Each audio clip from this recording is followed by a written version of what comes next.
This is Mile High. Do I want to tell the story or do I want to show the message? You've got a lot of work to do between Mile High. The time has come where we can know we have a responsibility, an ethical and moral responsibility. We have to do it better in order to move people along. Up, down, inside out. If you get your mind right, it is not. It is a receiver of thought. Because love is my first technique. it's now time for the show.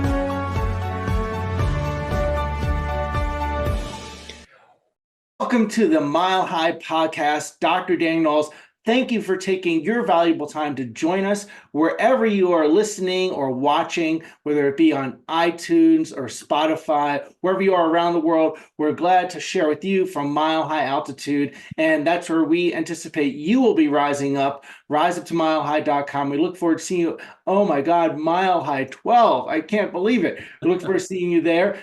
Make sure you hit subscribe, whatever way you are watching or viewing, so you never miss any Mile High tick. And of course, make sure that you hit register to join us at Mile High. And I got to tell you, I am so incredibly thrilled to have this guest today. Dr. David Fletcher will also be joining us on stage. He has an incredible busy schedule for that. He takes his time to be with us, to share chiropractic with you on the podcast, and take his time to be at Mile High. Just thrills me to the core. Dr. David Fletcher, he's the CEO of CLA, Chiropractic Leadership Alliance, who I just absolutely love what they put out. He's recognized as one of the leading authorities in the transitional shift towards neurologically centered chiropractic care, which is so important in my world. It helps people move from, being a glorified physical therapist to actually doing chiropractic. And he's also an innovator of the insight scanning technologies,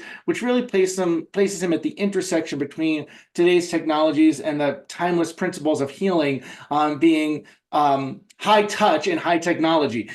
He's really an incredible communicator. You're going to love hearing him on stage. You're going to love hearing him on the podcast. He's a fellow in the Chiropractic Sports Sciences and founder, coordinator of CLA. So thank you for joining us today, Dr. Fletcher.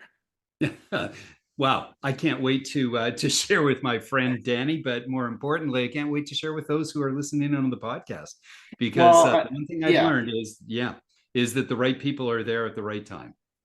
Well said. So thank you for joining us. And, you and I can converse for hours if we had the opportunity. We're going to boil down some key things for chiropractic, philosophy, science, art, technology. One thing I'm going to ask right off the bat is I've often heard you say practicing chiropractic as it was meant to be. Yeah. What does that mean? Well, it was funny. I was coming up with a tagline in one of my first practices, and it was just one of those sort of meant to be moments. And it said, and it just hit me, just like I said, there is chiropractic as it is meant to be. And and I think you described it at another time about being, the antithesis of a glorified physiotherapist. And I think all of us in this realm of chiropractic, because we're caring and we're healing and we're skilled at so many different layers of chiropractic, we many times fall back into the pathology management side of things. You think in terms of the symptoms and whatever else, and what are they telling us? And if you get parked in that, especially when you're in your practice, it's kind of like the drowning man syndrome. You're always looking for that conversation. Chiropractic, as it is meant to be, transcends that. In other words, the whole purpose of chiropractic is not to be stuck in a pathogenic model. It's all about the relationship of arousing innate. And as a consequence of that, we have to be better than the average person on the street. We have to be bigger than a therapist. We have to be wiser than others who are in the healing arts. We are literally at the leading edge of what it means to be in the human potential movement as it intersects with the healthcare, side of things. And to do that, when you step into that and you congregate those two sort of zones, if you will, of where we can interact best, that's what it's meant to be. Beautiful. Now, with that understanding, I have to ask, how did you find your way into the chiropractic world? Oh my, it was fun, and we'll talk a little bit about this as the call goes on. But um, in the early days, we'll say, in the chiropractic side of things, or the earlier, we're a very young profession. So, when you meet someone who's been like a 2 or 3 generation chiropractor, they have touched literally into the BJ world, Right. and that's really special. So my first chiropractor was actually trained by BJ. And the very, very simple story behind that is that I grew up in a city called Winnipeg in Canada, and they actually were forward thinking in the sense that they would do scoliosis screenings, and those were done by chiropractors in the elementary school. And they detected that I had an emerging scoliosis. Okay. They recommended that my parents were informed of that. My parents, not having been to a chiropractor, but were not antithesis of that. They said, "Oh yeah, let's go and take him." So, in the good old days like that, they'd stick the kid on the bus, and they wouldn't even show up with the kid in the office. They'd say, "Okay, we'll go get your scoliosis fixed." And so I was young, and we'd go, and I think I ended up going for about 6 visits. But the window under which I went to visit a chiropractor was through the spine. And I was a pretty good young athlete. And during the course of it, by the time I was about 13 years old, I'd started to develop terrible asthma. Like, we're talking, hospitalization and the rest of it. And my dear Uncle Bill, who was a wise dairy farmer north of Winnipeg, saw me one Sunday, Sunday dinner at his place, and he looked at my father and said, "For God's sake, Charlie, take this kid to a chiropractor." And and so there is an important point to this story, because as my father said, yes, we have a chiropractor. My parents took me back to my original chiropractor, and this is the point that I love to make, is that instead of that chiropractor looking through the scoliosis lens of caring for me for a bent spine, he enacted what he was really trained in, a chiropractic as it is meant to be, and he started to check me for subluxation. And from the moment that he started to check me for subluxation and adjust me, not for the bent spine model, but through the arousing innate and caring for my subluxations, the world started to change. It didn't immediately remove the asthma. There were no unicorns and roses that were flowing, but I got less sick. And I know that's what it was. I stopped using the heaviest of the medications. I didn't end up in hospital so much. I slept better. The rings and the dark circles under my eyes. And I'm saying all of that because I think that so often we're so hopeful that we can literally erase years of change in moments with chiropractic, that we delude ourselves into believing that we are taking care of the person through their symptoms or through their physical expressions of them, when in truth what we're doing is we're bringing coherence and tone back to the nervous system. That's our responsibility. What innate does with that and what happens after we give the adjustment is out of our hands. Meaning we can elevate that excellence. We can support that by, having a better care plan for them, giving them adjunctive services, giving them all the tools that we can layer in. But our role as chiropractic, as it is meant to be, is to leave no subluxation unfound in that system, and to prioritize working the primaries and understanding the distinctions of the secondaries, and understanding that when you clear, and that's what it matters. Well, that's all very well said, and it brings me to another question, which is, most likely you didn't get all of that from your first chiropractor, maybe some of it, and No. most likely you didn't get all of that from school, maybe some of it, knowing our chiropractic schools overall. Who are some people that really you see as mentors or influenced you in terms of, chiropractic things to bring you from where you were to that understanding? Wow, that's a great storyline. I think that there was this openness I had.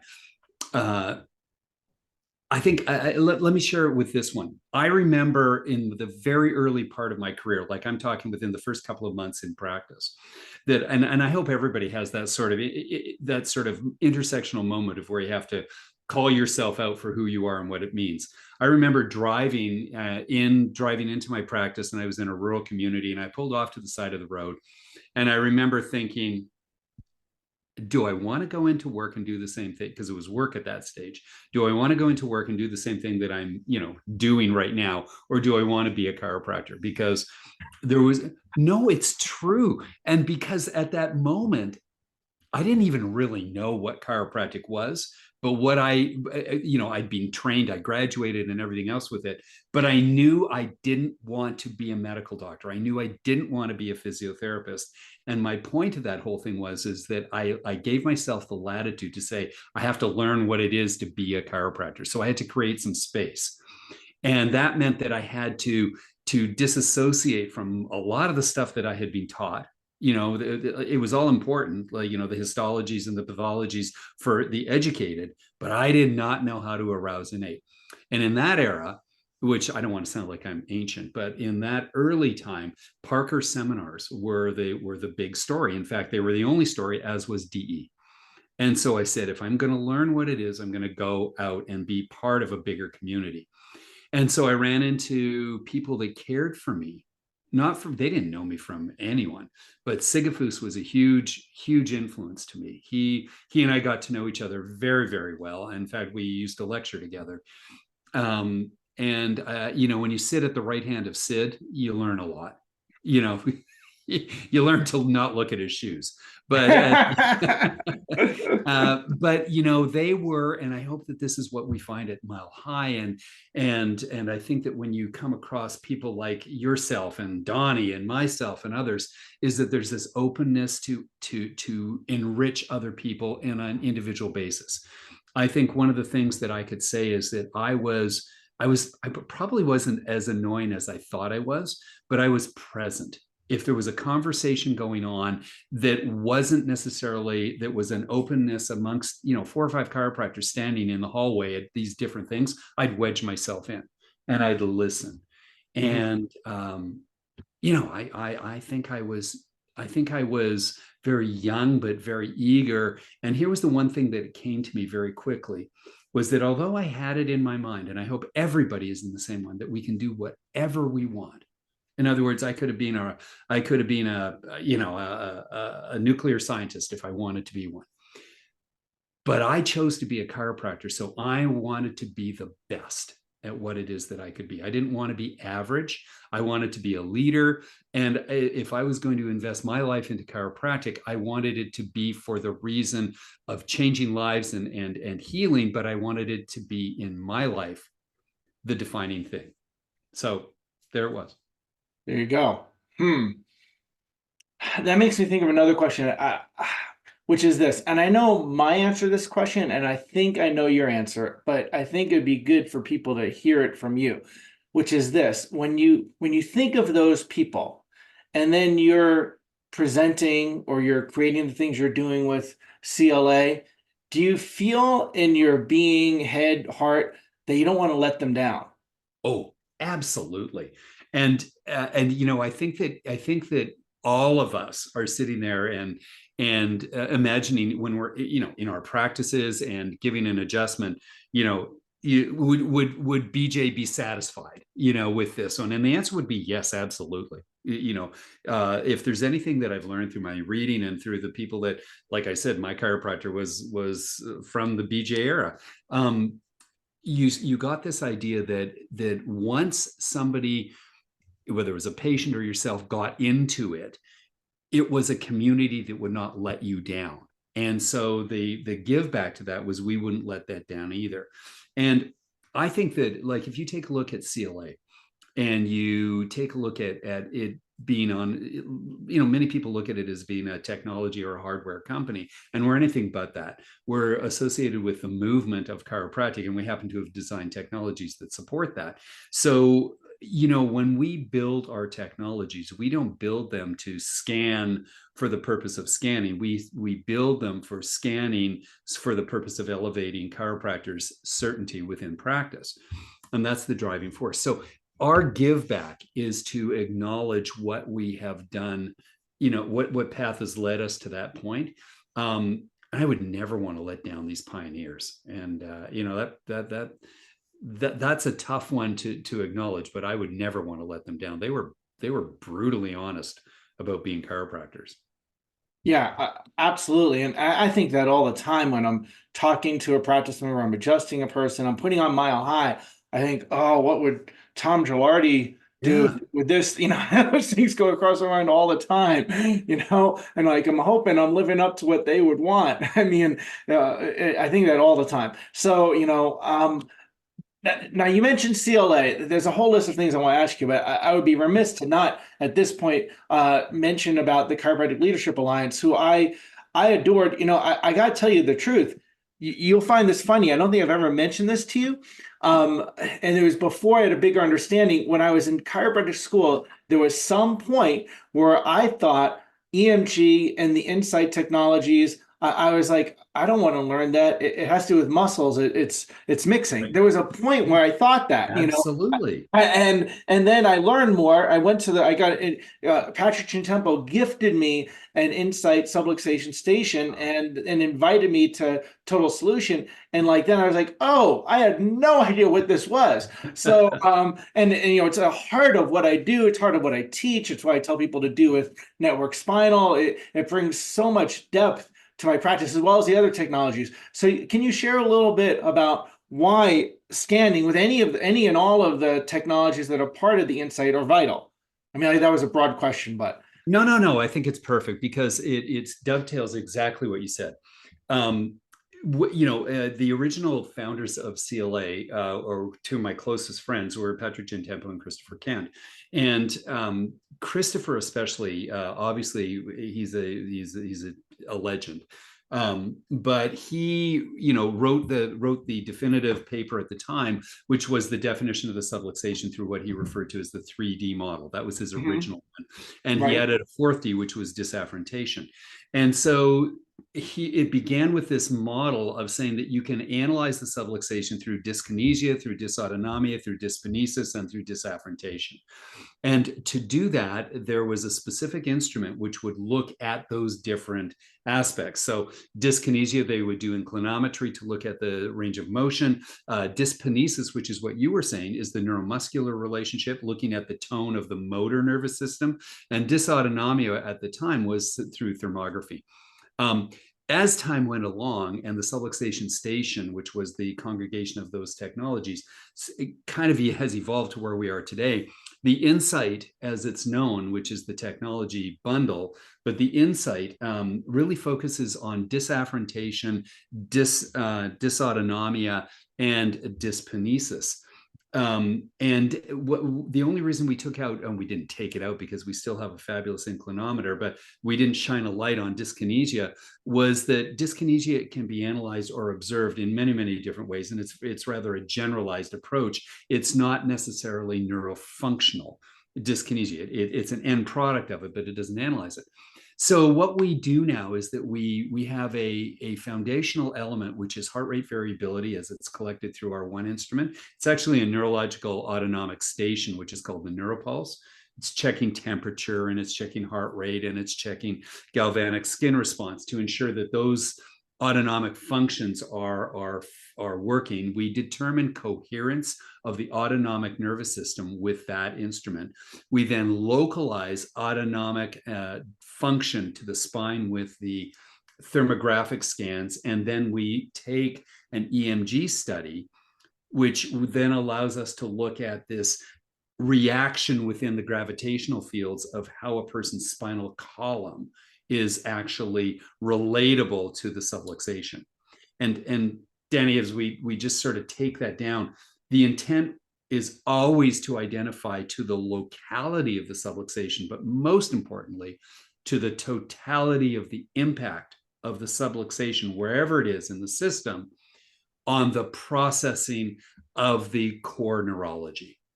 And we've done a great job doing that.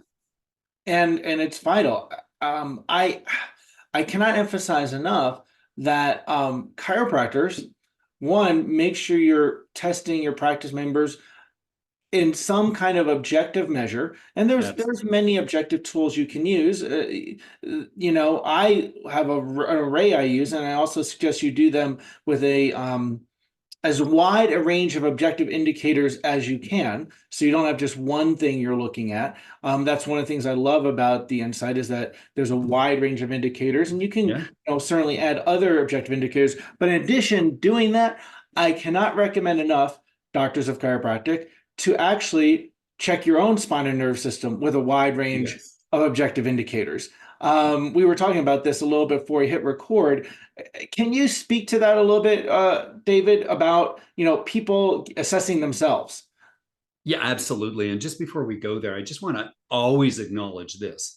These right here are amazing sensors too. Like, as much as I love looking at the oscilloscopes and looking at the fine tuning of the central neurology, bimanual palpation is by far one of the most reliable and reproducible models of assessment.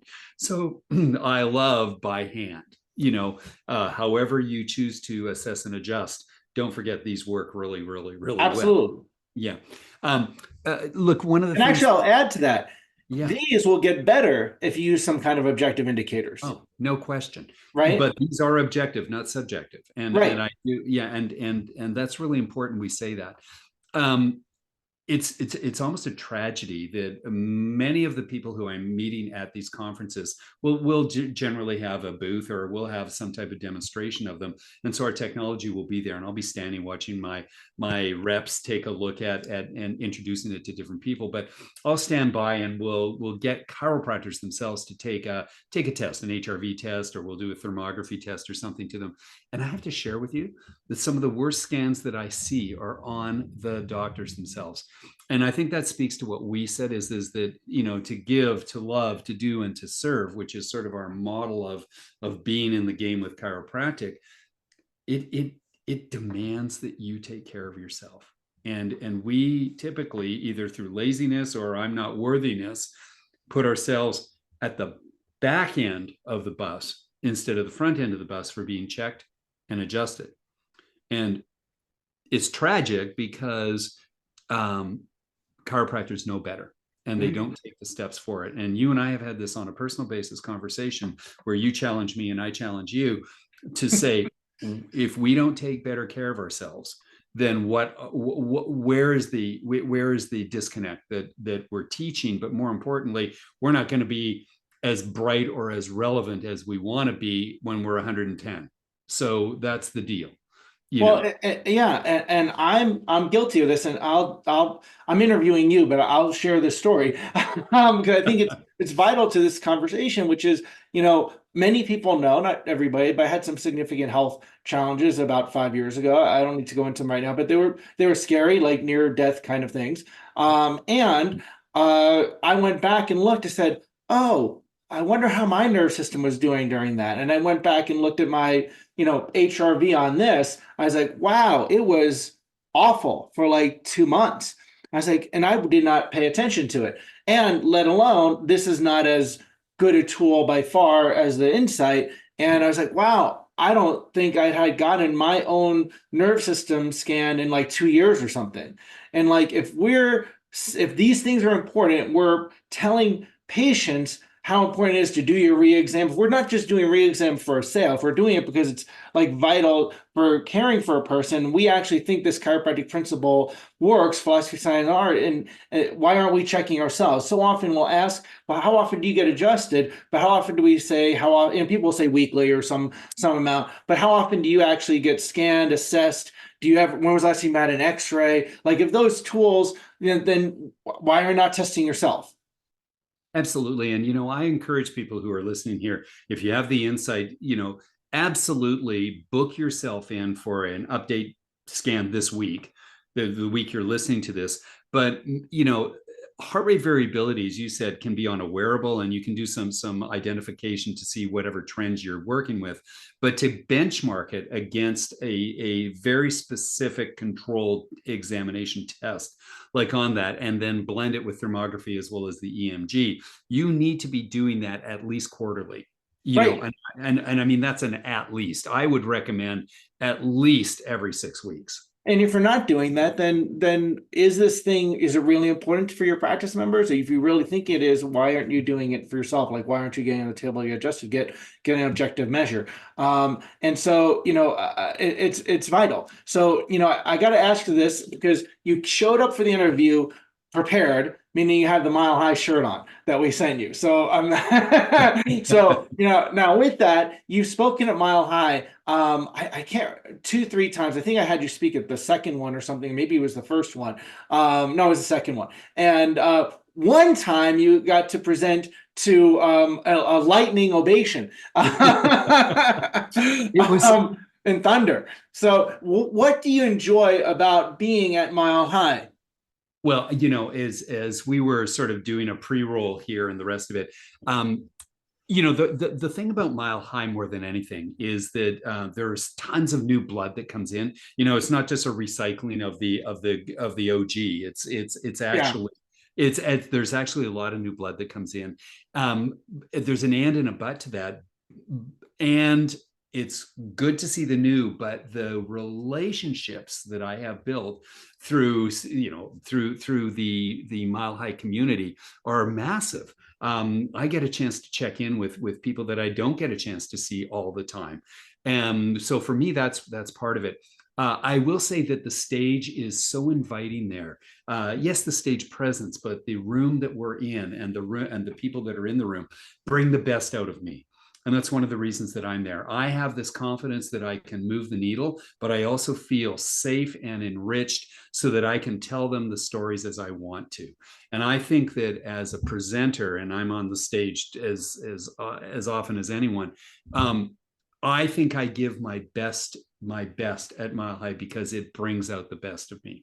And I think the reward that we're laughing about was Irene was in the front row.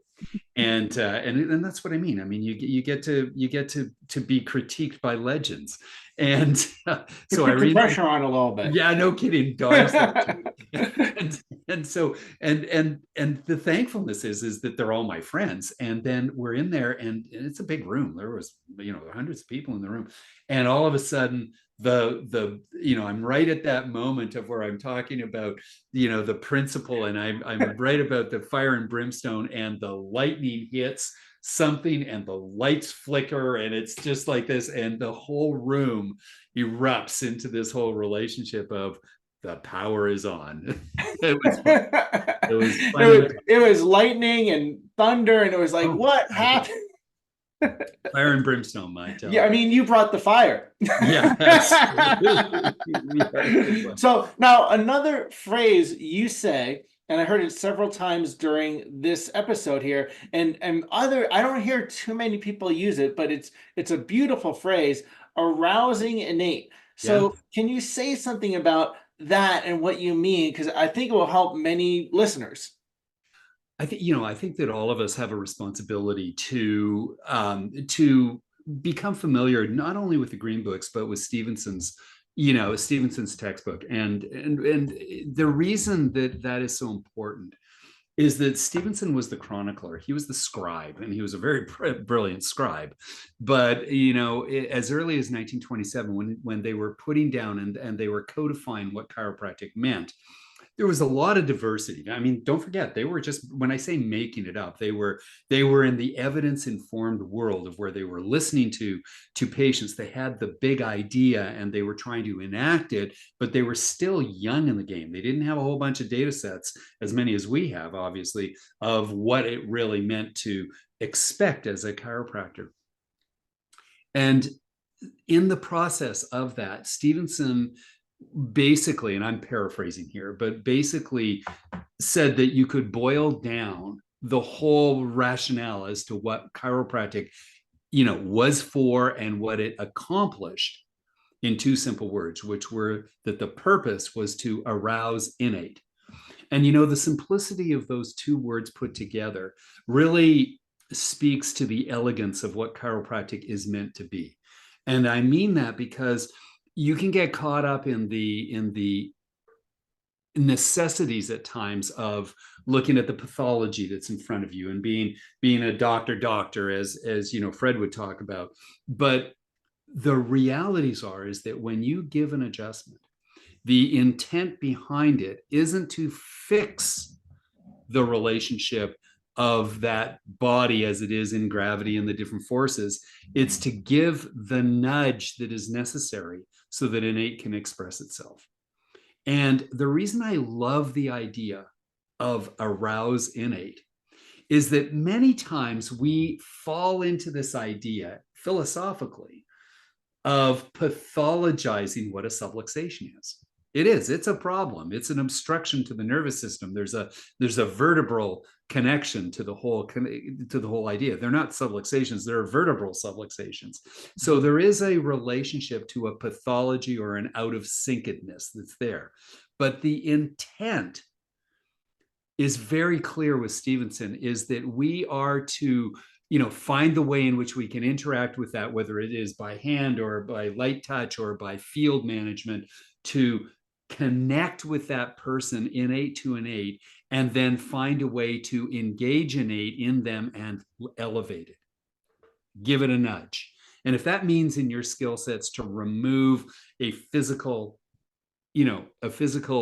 interruption that's there by manipulating, and I never would say that, but by doing a by hand adjustment, or by doing as you do in network, or by just having a presence, we can elevate or arouse innate.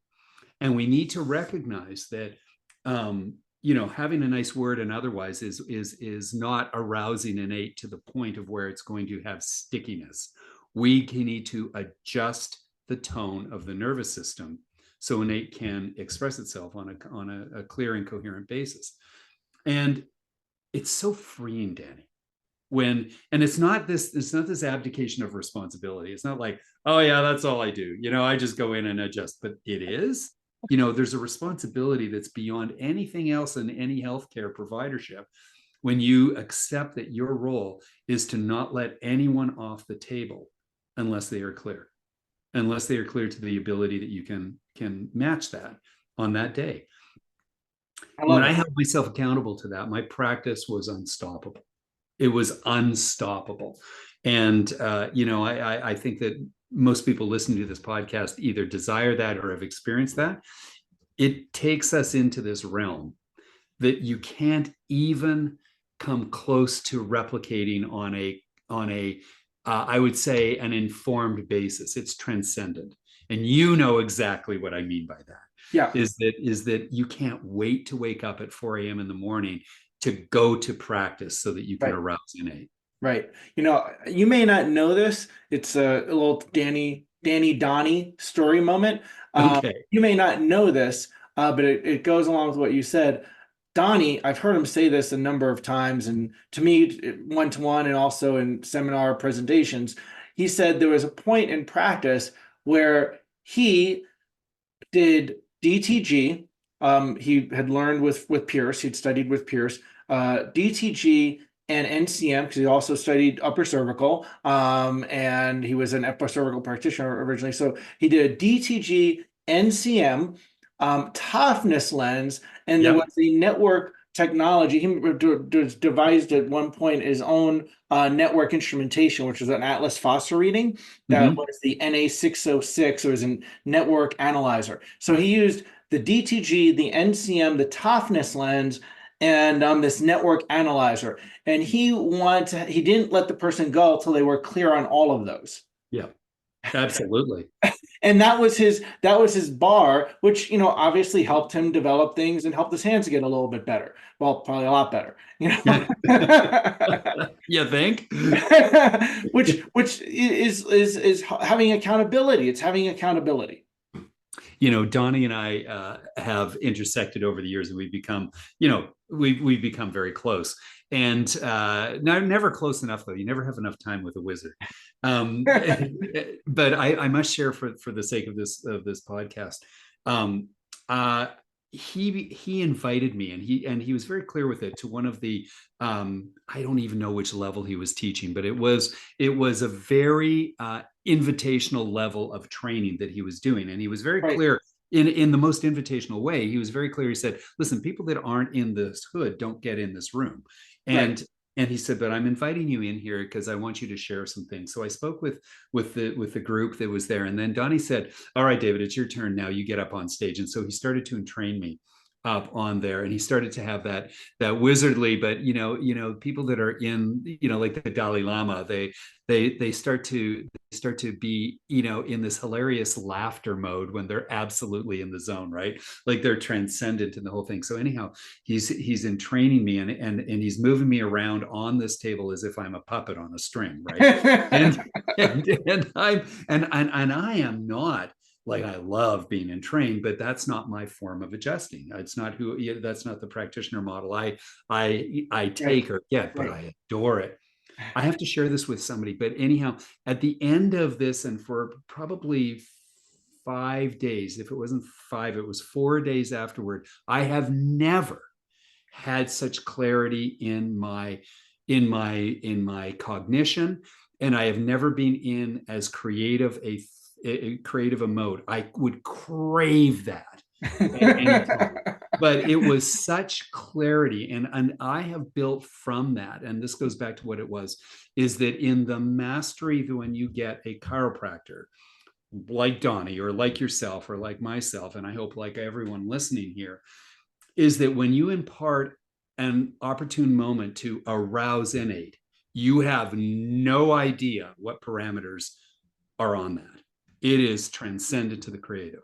Right. Yeah, absolutely. Now that makes me smile, which brings me to another question. BJ Palmer was one of his sayings, and there were just a handful he had, was keep smiling. Chiropractors need to smile. What makes you smile the most? I love smiling. Well, first off, my family makes me smile. I know that's crazy because most people are like, families, but my family makes me smile. And obviously with my children, and I have a new granddaughter. So those are things that give an endless smile. But this took a long time to learn, was to be able to smile around my siblings and the rest of it. The siblings are hard, parents are hard. And I had to learn to see the goodness in others. And that's what made me start to learn how to smile.